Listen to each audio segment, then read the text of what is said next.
My name is Drew Bednar and I'm an orthopedic spinal surgeon with McMaster University in Hamilton, Ontario, Canada. This little chat is about what I like to call penguin protocol. It's about living without bending much for the first several months after having a spine operation. Bending stresses your spine in a very important way. Your spine structurally has a front, where the discs are, a back, where the bony joints and laminas are, with the neurological stuff in the middle. Those discs are built a little bit like a marshmallow with some jelly inside. They're turgid and a bit squishy. It makes sense when we bend forward, we tend to rock the bones forward, squishing up the front of the marshmallow, tending to jam the jelly out the back. When you're very erect, you do the opposite. That's why so many back exercises you might have been taught to do through the years involve a lot of arching and stretching and hyperextension. After a surgical operation, there's a period of several months where you really want to be careful about bending forward.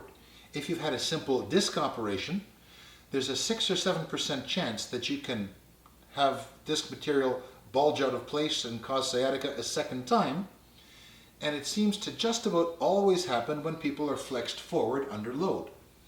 If you've had a reconstructive operation where your doctors needed to put screws and rods and things in there, the fixation screws sit parallel to the ground. They have a tremendous axial strength. People always ask me, how many pounds can I pick up? You could carry heavy stuff over your shoulder walking out of the hospital. As long as you were straight, you'd be pretty safe.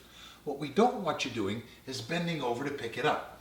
Think of those screws that are parallel to the ground. You're bending forward. All that load is trying to pull the screws loose. Not too smart. I like to ask my disc patients not to be bending very much for 3 months. My fusion patients at least 3 or 4 months, and if the bone is osteoporotic or it's a particularly complex case, sometimes 6.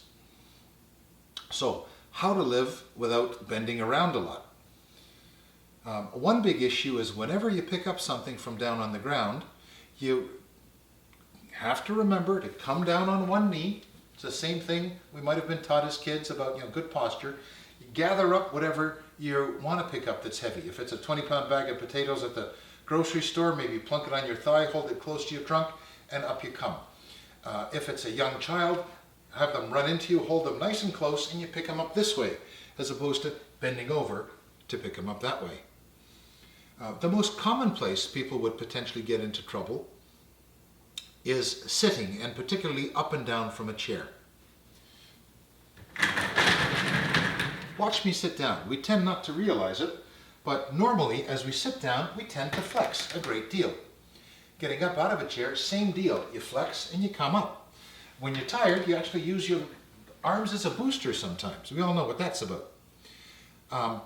After spine surgery, you want to be avoiding that. So, for that 2-3 months, maybe more, that your doctor will advise you on, whenever you're up and down from a chair, toilet, park bench, whatever, you want to back up to the chair till you feel it kissing the back of your calf a little bit, and then you got to remember to stay straight, and you'll sit down on the leading edge of the chair.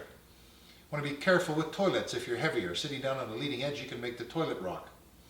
Once you're down here, snuggle back, tilt, cross your legs, get comfortable. Doesn't matter so much what you do, we think. And let yourself slouch. Reclining backwards, you're taking a load off the front part of your spine where the disc is. And this is comfortable for a very good reason. It's not been researched or talked about a lot, but we are probably to some extent offloading our discs. Getting out of the chair, off the potty, same deal. You think about coming straight first. Slide forward and you get up very, very straight. It's a good idea after surgery to get one of those little elevated toilet seats to avoid having to bend up and down so much there. That's another good thing to think about, picking up one of those little reaching grabber sticks you can buy at the pharmacy as well, because you're going to have to put on shoes and socks. And you want to do that up here as opposed to down there. So just to pick up your shoes, having the reacher stick gives you less of a bend. When you're sitting, even if we're sitting in a super straight protocol, when you look at the anatomy, because of the way our pelvis rotates underneath our spine, we're about 20 degrees flexed. in the low back compared to where you are when you're standing up. So that's why I like to say, go ahead and slouch. I slouch all the time, it's comfortable. You want to think about that when you're driving.